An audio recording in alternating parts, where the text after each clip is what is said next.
नमस्कार बच्चों, आप सभी का स्वागत है आपके अपने चैनल मेगा करियर पॉइंट पर। तो बच्चों, हम लोग इस समय पढ़ रहे हैं नंबर सिस्टम और नंबर सिस्टम में आज हम लोग पहुंच गए हैं इकाई के अंक पर। तो इकाई का अंक जो होता है बच्चों, वो कई प्रकार से पूछा जाता है। एक तो होता है गुणनफल में इकाई का अंक, या कि फैक्टोरियल में इकाई का अंक, और साथ में योगफल में इकाई का अंक, और इसके अलावा बच्चों भागफल में इकाई का अंक। तो इस प्रकार से तमाम प्रकार के प्रश्न पूछे जाते हैं, लेकिन आज हम लोग जो देखने वाले हैं उसमें हम ज्यादातर देखेंगे गुणनफल में इकाई-अंक, या इसके अलावा एक दो प्रश्न देख सकते हैं जिसमें हम लोग योगफल में संबंधित इकाई-अंक देखेंगे। और यहाँ पर गुणनफल में इकाई-अंक पढ़ने से पहले आइए हम लोग सबसे पहले कुछ बेसिक पॉइंट सीख लेते हैं।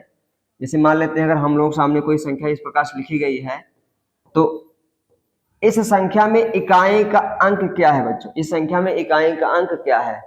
तो आपको इन सभी अंकों को इग्नोर करना है। दाहिने साइड से आपको पहला ही अंक देखना है, जो कि आपका होता है बच्चों इकाई अंक। ये क्या होता है? इकाई अंक होता है। क्यों होता है? क्योंकि हम लोग किस संख्या को जब पढ़ते हैं तो इस प्रकार से इकाई, दहाई, सैकड़ा, हजार, 10,000, लाख, 10 लाख इस प्रकार से पढ़ते हैं। तो इकाई हम लोग इसी अंक को कह रहे हैं, इसलिए ये जो आपका 5 बच्चों ये आपका हो जाएगा इकाई अंक। क्या हो जाएगा? इकाई अंक। या इसके अलावा और कोई संख्या हम लोग देख लें, तो इसमें इकाई अंक क्या है बच्चों? तो इसमें भी दाहिने साइड जो आपकी पहला वाला अंक है बच्चों, यही आपका है इकाई अंक, यानी कि इसमें भी इकाई अंक क्या है बच्चों? 0 है। तो इसके अलावा अगर हम लोग पढ़ेंगे सबसे पहले गुणनफल में इकाई अंक, तो गुणनफल में इकाई का अंक पढ़ने से पहले कुछ और बेसिक पॉइंट आपको सीखना है, जो कि 2 ही पॉइंट है मात्र। पहला पॉइंट बच्चों क्या है? यह है कि अगर हम लोग 5 का गुणा किसी भी सम अंक के साथ में करते हैं, सम अंक में बच्चों क्या क्या हो जाएगा आपका? जैसे 0 हो गया, 2 हो गया, 4 हो गया, 6 हो गया, 8 हो गया, ये आपके सम अंक हैं। अगर हम लोग 5 का गुणा जो है 5 का गुणा अगर हम किसी भी सम अंक के साथ में करेंगे, तो उसका जो इकाई अंक आएगा वो सदैव कितना आएगा बच्चों? 0 आएगा। कितना आएगा? 0 आएगा। या अगर हम लोग 5 का गुणा विषम अंक के साथ में करते हैं बच्चों, विषम अंक के साथ में, तो इसके लिए याद रखना इसका जो इकाई अंक आएगा वो सदैव क्या आएगा बच्चों? वो आएगा 5। कितना आएगा? 5 आएगा। तो आइए हम लोग इसको करके आपको दिखा भी देते हैं।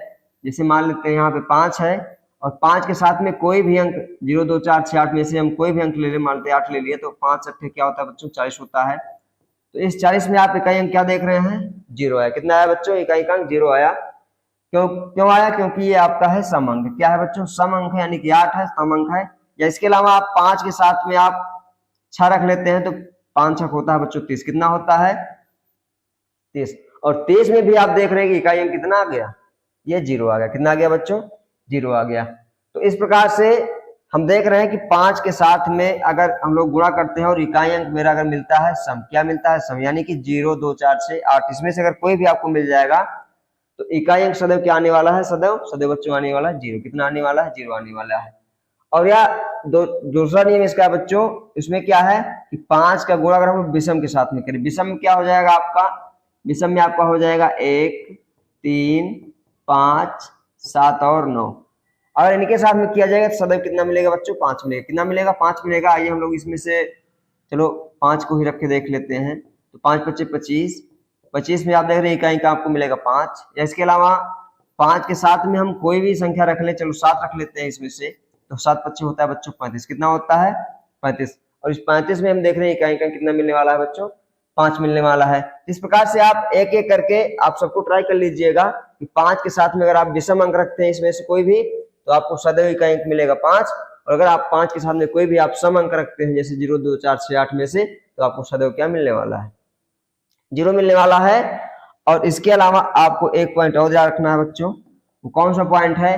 कि 0 का गुणा अगर हम लोग किसी भी अंक के साथ में करेंगे, 0 का गुणा किसी भी अंक के साथ में अगर हम लोग करेंगे बच्चों, तो उसका जो इकाई अंक आएगा वो सदैव क्या आएगा? 0 ही आएगा। क्या आएगा बच्चों?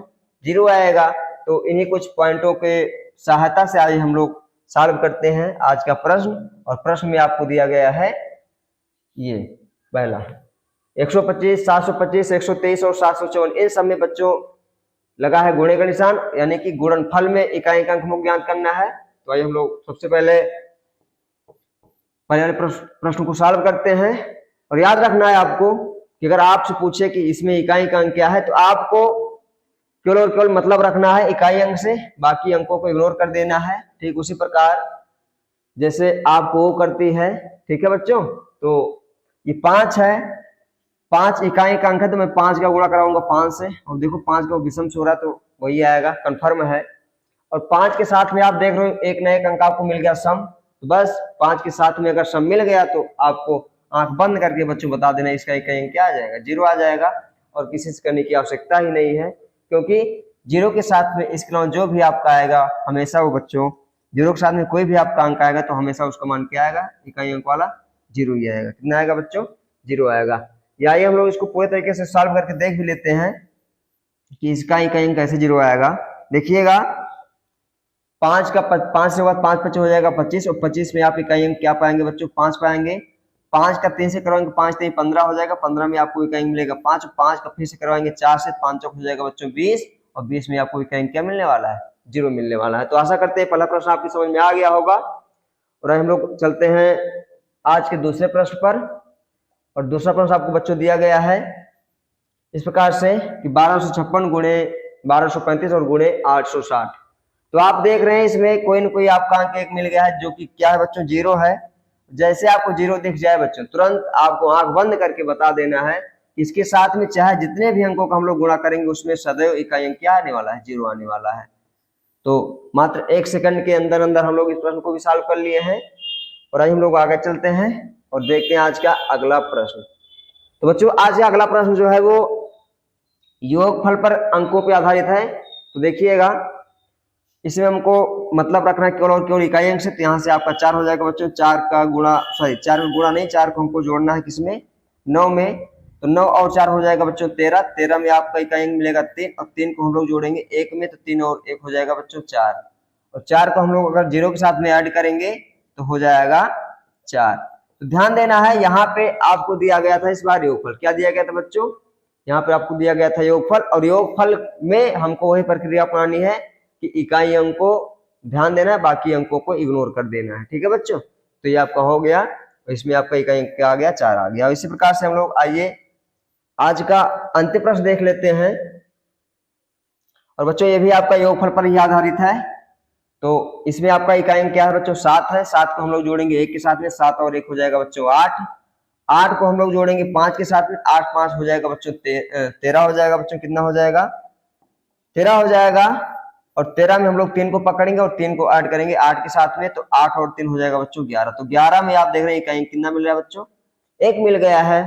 तो इस प्रकार से बच्चों आज क्लास को खत्म करते हैं, और क्लास अगर आपको अच्छी लगी हो बच्चों तो आप हमारे चैनल को सब्सक्राइब कर लें और वीडियो को लाइक कर दें, और दूर तक शेयर करें बच्चों। जितने भी बच्चे हमारे मैथ में कमजोर हैं उन लोगों के लिए रामबाण क्लासेस पे रहेंगी। आप कमेंट में बताइए कि आपको किस प्रकार की क्लासेस चाहिए, समीकरण आपको नहीं आता है कि जोड़ घटाव गुणा भाग नहीं आता, आपको सारी क्लासेस उपलब्ध कराई जाएंगी। तो इसी बातों के साथ में धन्यवाद।